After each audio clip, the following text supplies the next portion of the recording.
Tafsir Al-Azhar, Quran Surat Al-Ma'idah ayat kelima bagian pertama. A'udzu billahi minasyaitonir rajim.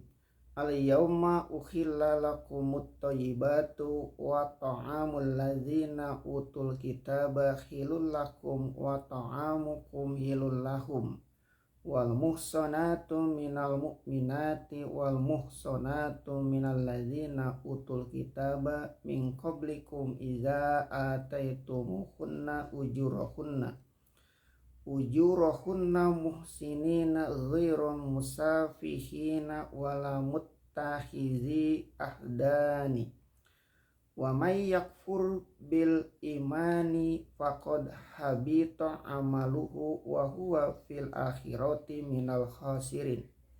Pada hari ini telah dihalalkan untuk kamu yang baik-baik, dan makanan orang-orang yang diberi kitab itu halal bagi kamu, dan makanan kamu pun halal bagi mereka, dan perempuan-perempuan merdeka daripada mukminat dan perempuan-perempuan merdeka dari mereka yang diberi kitab yang sebelum kamu, apabila telah kamu berikan kepada mereka mahar mereka dalam keadaan bernikah, bukan berzina dan bukan mengambil piaraan, dan barang siapa yang menolak keimanan, maka sungguhnya percumalah amalan dan adalah dia di akhirat dari golongan orang-orang yang rugi.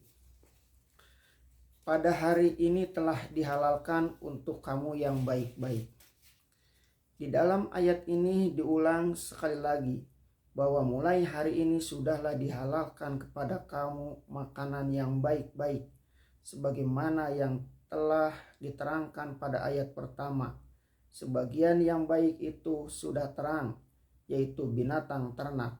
Makanan yang baik ialah yang tidak ditolak oleh perasaan halus sebagai manusia.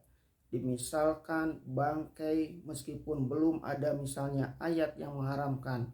Namun tabiat manusia yang sehat tidaklah suka memakan bangkai. Demikian juga memakan atau menyusup darah. Apatah lagi kalau orang melihat bagaimana sukanya babi kepada segala yang kotor, dia akan jijik makan babi. Kemudian selain dari macam-macam yang keji yang telah diharamkan pada ayat 3 di atas tadi, datang pula lah hadis menerangkan mana selain itu yang tidak baik dimakan. Di antaranya ialah hadis Ibnu Abbas yang dirawikan oleh Imam Ahmad dan Muslim dan Ashabus Sunan. Sabda Rasulullah SAW, naha Rasulullah SAW an kulli dinabim minas sibai wa kulli di mihlabim minat toir. Telah melarang Rasulullah SAW memakan tiap-tiap binatang bumi yang bertaring dan tiap-tiap yang mempunyai kuku pencengkaraman dari burung. Hadis riwayat Imam Ahmad, Bukhari, dan Ashabus Sunan. Dan sebuah hadis lagi dari Abu Salabah, kul zina biminas sibai fa'akluhu haramun. Tiap-tiap yang bertaring dari binatang buas, maka memakannya adalah haram. Hadis riwayat Imam Ahmad, Bukhari, dan Ashabus Sunan. Tetapi mazhab Imam Maliki berpendapat bahwasannya selain yang haramnya terdaftar dalam Al-Quran, bukanlah menjadi haram, melainkan makruh saja. Dalam hal ini mazhab Maliki agak luas, sehingga yang selain tersebut dalam Al-Quran bagi beliau hanya semata-mata makruh. Tetapi mazhab Syafi'i akan mempersempit bagi beliau apa yang disebut dalam hadis Ibnu Abbas dan Abu Salabah itu sama haramnya dimakan dengan yang telah terdaftar di dalam Al-Quran. Maka kucing, anjing, serigala, singa, harimau, beruang, dan tikus, demikian juga burung elang dan segala burung yang makannya mencengkram, yaitu makan daging, dalam mazhab Syafi'i haram dimakan. Dalam mazhab Maliki semata makruh, yaitu makruh pada hukum berarti dibenci.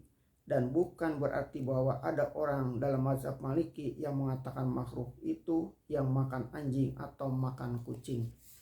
Keterangan dari mazhab seumpama perbedaan pendapat di antara kedua mazhab yang besar itu, Maliki yang berpendapat bahwa larangan-larangan yang tersebut di hadis itu hanya membawa kepada hukum makruh, dan mazhab Syafi'i membawa kepada hukum haram, hanyalah semata-mata untuk kita tinjau belaka. Sebab dalam surah Al-A'raf ayat 157 bertemu ayat tentang tugas Nabi kita Muhammad SAW menjadi Rasul yang wajib kita imani. Di antaranya ialah wa a'udzubillahi minasyaitonirrajim wa yuhillu lahumut thayyibati wa yuharrimu alaihimul khaba'is. Dia menghalalkan untuk mereka mana yang baik-baik dan mengharamkan untuk mereka mana yang buruk-buruk. Quran surat Al-A'raf ayat 157. Maka kita sendiri pun dapat pula lah menimbang bahwa selain dari yang telah tersebut pada ayat ini atau ditambah pada hadis, kita pun dapat membedakan mana makanan yang baik dan mana yang buruk-buruk. Apabila kecerdasan kita telah bertambah tinggi, bertambah haluslah perasaan kita. Misalnya makan daging ular, kalau menurut mazhab Maliki tadi tentu makruh saja. Tetapi dalam diri kita sendiri ada rasa jijik, maka haramlah dia buat kita. Maka selain dari yang terdaftar dalam Al-Quran dan ditambahkan oleh hadis-hadis tadi, sangatlah bergantung kepada kehalusan perasaan kita.